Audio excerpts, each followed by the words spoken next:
Why? Why do you part your hair that way? Why do you like your toast that toasted? Why do you like the color pink, red, yellow, green, blue, red, turquoise? Why? I ask this question to invoke thoughts, to invoke something within inside of you, to dig deeper and to find yourself again. You and I are like a language. We are filled and we are written and we can explain ourselves. But sometimes we can't explain certain things, and that's okay. And sometimes we just have to go with it. We, as children, are expected to answer the 5 W's, at least in like my experience in like elementary school, primary education, was answer the 5 W's and the 1 H. Who, what, when, where, why, and how. Depending upon how well you understood or knew whatever, you could give paragraphs upon your answer.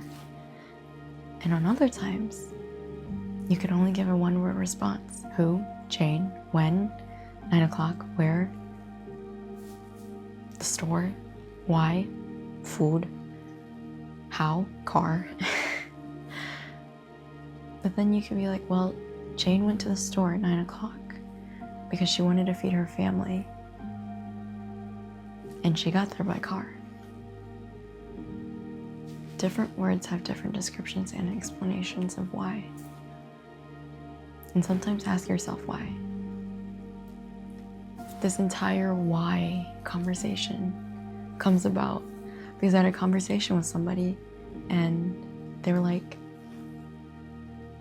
why? Why your major? And I was like, as I've like spoken about, I went into college thinking I wanted to be pre-med. I wanted to do child psychiatry and do 12 more years of school. 4 years med school, 4 more years after high school. Undergraduate, med school, 4 years of adult psychiatry, and then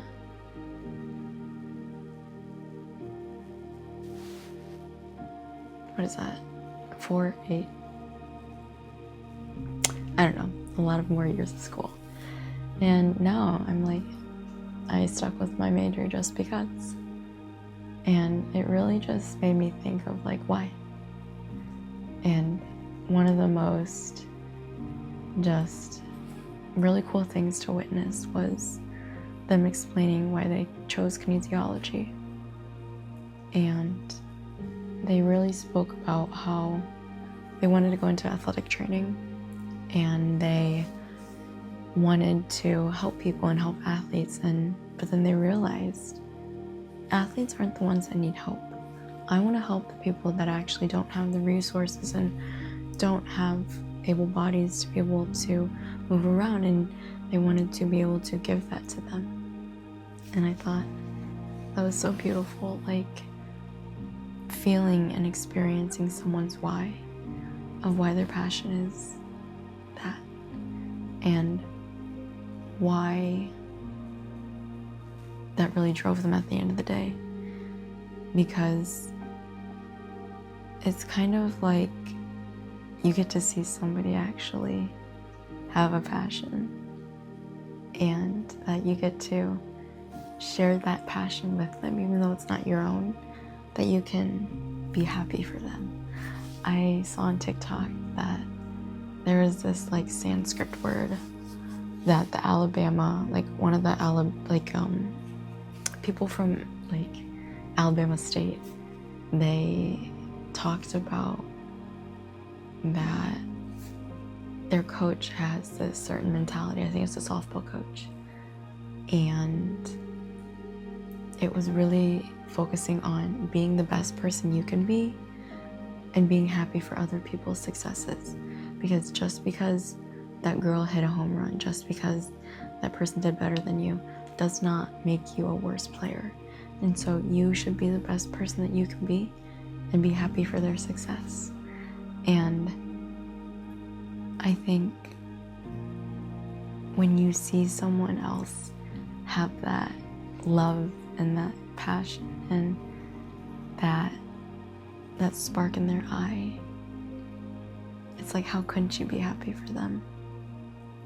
And that maybe one day you'll find it too. Maybe one day I'll find that passion. But to see that from like somebody else's perspective, I don't know how you couldn't be. And to understand their why is a different way of understanding that person and getting a better view of who they are. And it's okay that you don't know why, because sometimes that why will be answered later in life. And it's simply just life. And when you try to keep answering questions that you don't know and try to scramble for things and clues like you're playing a game of mystery, then you keep trying to pull from certain things and grasp onto certain things and hold those as your identity to be your why and to feel like that is your reason to be here, to do what you do. Even if it's not something that you enjoy, you might identify with it heavily. Sometimes you might even switch up your identity to become that why, to feel like you belong. And it's normal. It's completely normal to not have your why yet. And that one day you will find it. And even if you don't, that's okay too. You don't need to have a lifetime of a career. I think there's a big stigma of having a long life career or a long-term career, 20-something years. Like my aunt, she was a teacher for 20-some years. My uncle, he was in computers for 20-something years. But I keep going back to that guy, John, who never had really a career. He kept bouncing around from this job to like switch it around to that job. Because it's really easy to try and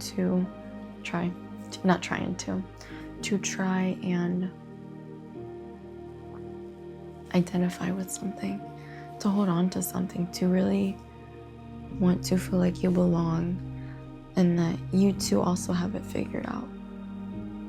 And when you don't, because I don't, and I hope you know that's okay if you don't know either. And we kind of start to false believe in ourselves like that's what we want to do. Sometimes what we want to do is not deep down what we want to do. That is not our true why. Like, originally, when I decided I didn't want to do pre-med, I was like, maybe what if I did cosmetics? What if I did baking? What if I did a business? A different type of business? And here I am.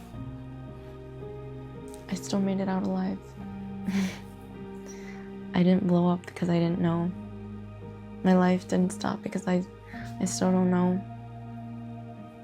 And when we get certain ideas, we put ourselves into echo chambers.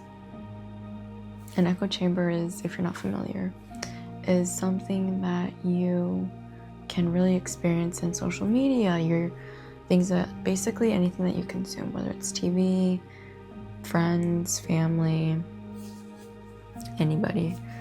It's simply just the repetition of hearing the same material over and over again. And I know I definitely put myself in the entrepreneur business chamber. I definitely filled myself with that type of content because I thought that's what I wanted. But then I feel like I had like an existential crisis of not knowing what I wanted to do, even if I was like, I don't even know if I want to do business. And I feel like I don't even want to do my major right now. And my why is simply because I don't like it. It doesn't really fit. I feel like it doesn't really fit very well for me, at least this time in my life. And the really stubborn person in me is like, finish it out. I only have a couple more years. I'm gonna finish it out. And then another part of me is like sunken time theory. It's never too late to change.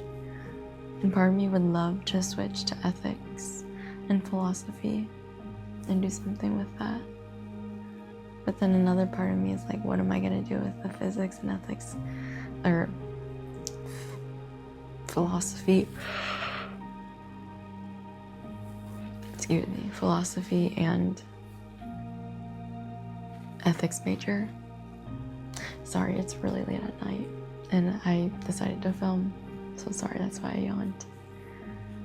And I don't know. I don't really have an answer to the why, but a little part of me is, that's an answer enough. Sometimes no answer is an answer. And that you don't always have to have an answer, and what you have is a sufficient enough answer. And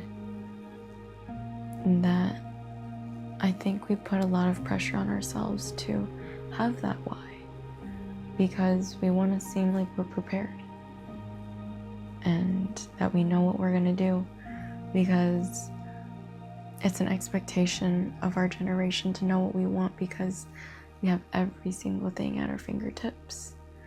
And yet we don't even have the reason why at our fingertips. And as soon as we think that we grasp onto something, it's not. It's like an illusion. It's like the thumb trick. Oh my gosh, I think it's like this, like the thumb trick. Oh no, or like this. Got your thumb. Like, you think you have it, but you don't. I don't know where I came that from, or that came from, but yeah. Or like the SpongeBob meme one. I thought that was funny, but I digress. Sometimes I think we want to have things for safety, and so we have some type of safety net. But I think what really shows that you know something is when you can figure it out when you don't know anything. Food for thought.